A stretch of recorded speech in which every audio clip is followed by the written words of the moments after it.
Hi అండి అందరికీ. Welcome to Sai Pavani recipes. నేను మీ పావని. ఇవాళ నేను దేవుడికి ప్రసాదంగా చేసుకునే బెల్లం పొంగల్ని ఎలా చేయాలో చూపిస్తానండి. మనము ఇంట్లో ఎప్పుడైనా పూజ చేసుకున్నప్పుడు కానీ, గుడికి వెళ్ళినప్పుడు కానీ, లేదా ఏదైనా పండగప్పుడు కానీ ప్రసాదం కోసం బెల్లం పొంగలి చేస్తూ ఉంటాం కదా.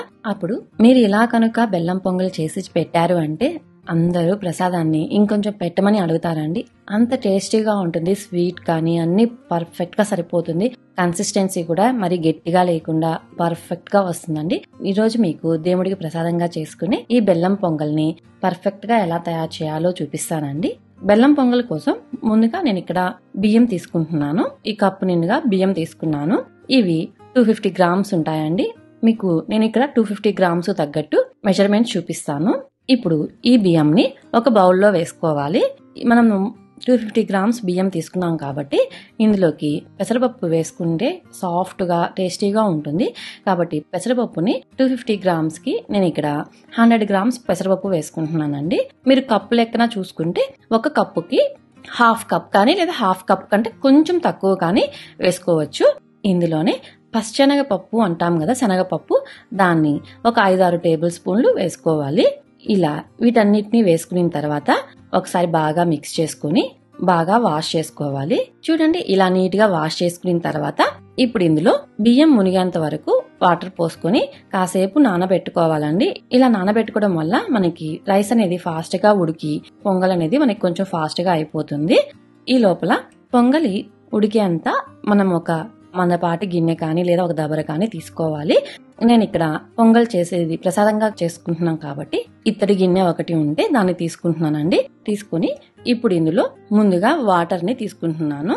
వాటర్ ని నేను ఈ సైజ్ బౌల్ తో ఒక బౌల్ బియ్యం వేసుకున్నాను కాబట్టి అదే బౌల్ తో 3 బౌల్స్ వాటర్ తీసుకుంటున్నాను.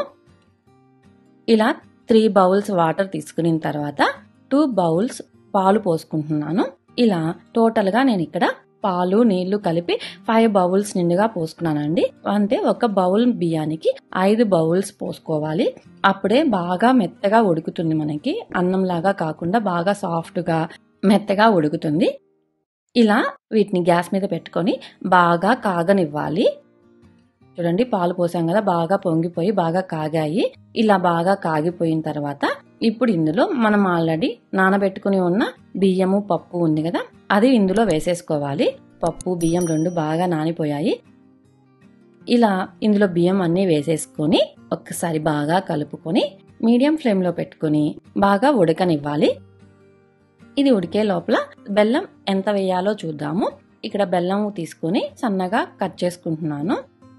బెల్లాన్ని బాగా కట్ చేసుకున్న తర్వాత గ్యాస్ మీద ఒక గిన్నె పెట్టుకుని అందులో ఒక బౌల్ బియ్యం వేసుకున్నాను కాబట్టి అదే బౌల్ తో 2 కప్స్ బెల్లం వేసుకుంటున్నాను.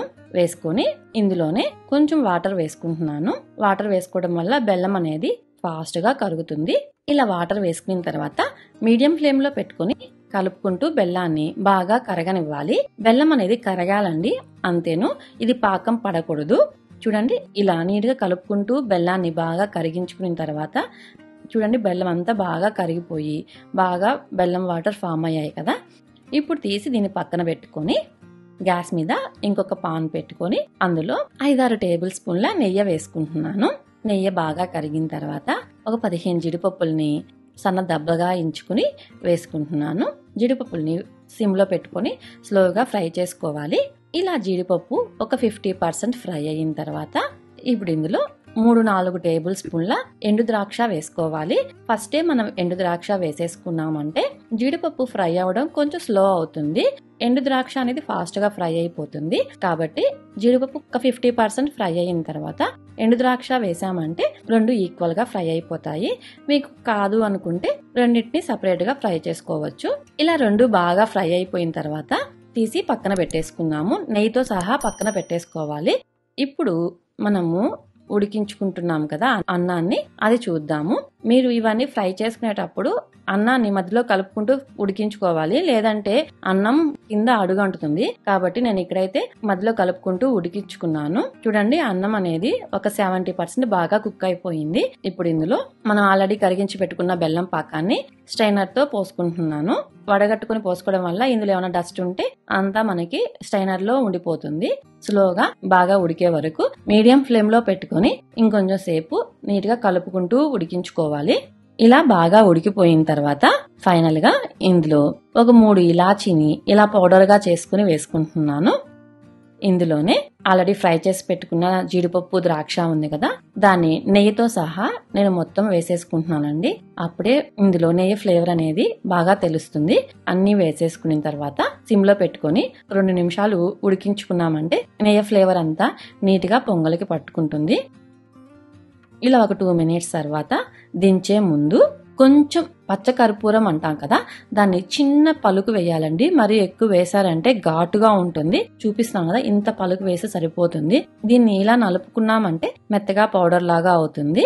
ఇప్పుడు ఈ నలుపుకున్న పచ్చకర్పూరం పౌడర్ ని మొత్తం వేసేసుకొని ఒక్కసారి నీట్ గా మిక్స్ చేసుకుని గ్యాస్ ఆపేసుకున్నాము అంటే మనకి పర్ఫెక్ట్ గా టేస్టీగా ఉండే బెల్లం పొంగలి రెడీ అయిపోయినట్లేనండి. దేవుడికి ప్రసాదంగా పెట్టుకున్నామంటే ఎక్సలెంట్ గా ఉంటుందండి. చాలా ఈజీగా చేసేసుకోవచ్చు.